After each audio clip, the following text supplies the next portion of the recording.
Ito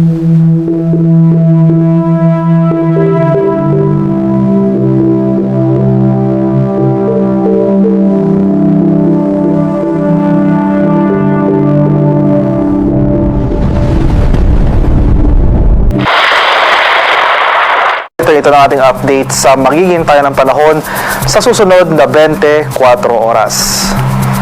Sa mga nakarang oras, bahagyang humina yung epekto ng habagat sa ating bansa, nabawasan yung mga malalakas na mga pag-ulan. So yung in terms of intensity, humina pa yung mga pag-ulan natin. Afternoon, makakaranas muli tayo ng mga malalakas sa pag-ulan. Muling lalakas yung mga dala ng pag-ulan na dala ng habagat dito sa area ng Northern and Central Luzon, maging sa Calabarzon, portions, as well as sa portions ng Mimaropa.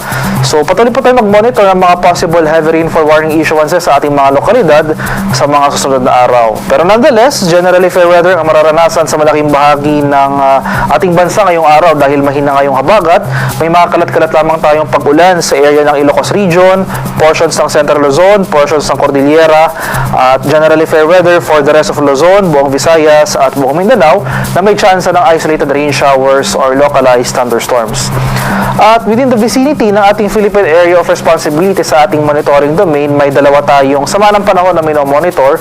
Una, itong tropical depression sa labas ng PAR, huling namatan kaninang 3,105 km silangan ng northeastern Mindanao. At may isa pa tayo binabantayan ng low pressure area, latest location naman sa line 2,335 km east-northeast na extreme northern Luzon. So inulit ko po, no, itong dalawang sama ng panahon na ito, walang magiging epekto sa lagay ng panahon ng ating bansa sa mga susunod na araw. So for the next few days, yung magiging dominanting weather system pa rin natin, itong epekto ng ating southwest monsoon habagat na siya magpapaulan sa malaking bahagi ng Luzon as well as itong western portion ng Visayas. At ito po yung ating latest weather advisory. So ito po yung ating rainfall outlook sa mga sunod na araw. So makikita po natin, nakalagay po dito, simula ng hapon hanggang sa Lunes ng hapon, makakaranas tayo ng mga pag-ulan. So tulad nga po na nasabi ko kanina, maglalakas muli yung mga pag-ulan na dala ng habagat starting afternoon, na kung saan posibleng umabot yung ating 24-hour rainfall up to 100 mm sa mga lalawigan ng Pangasinan, Zambales at Bataan.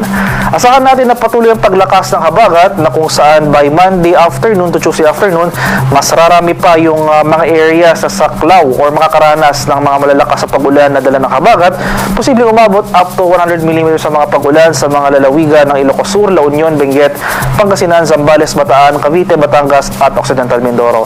Kaya over these areas, kahit na wala pa tayong inaasahang mga sustain na pag-ulan sa mga susunod na araw dahil po sa muling paglakas ng habagat, asahan natin yung mga malalakas na pag-ulan, maghanda po tayo at maging alerto sa mga possible flooding or landslides.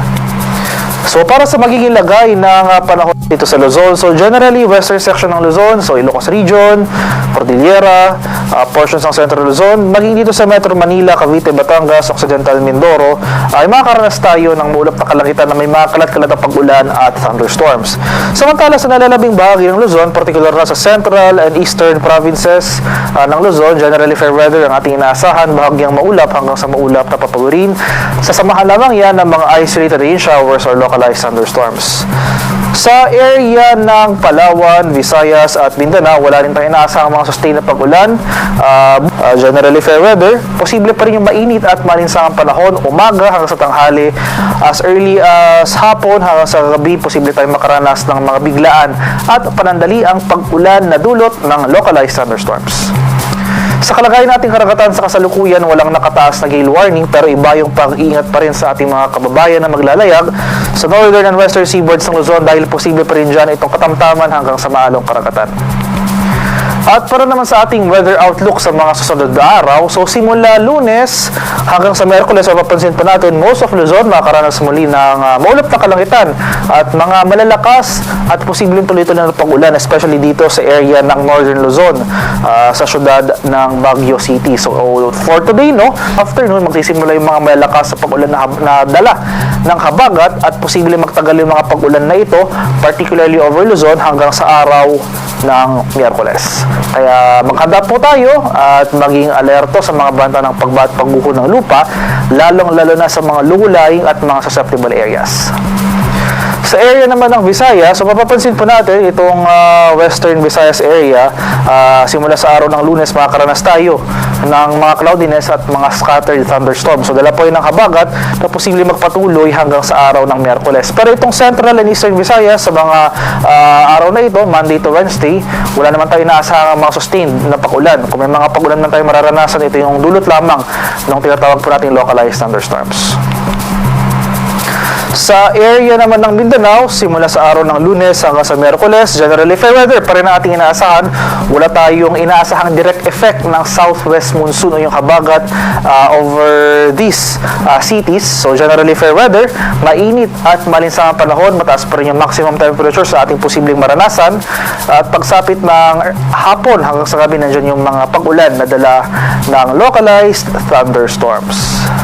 Haring araw sa Kaminalaan ay lulubog mamayang 6:19 ng hapon, sisikat na sa ganap na 5:42 ng umaga.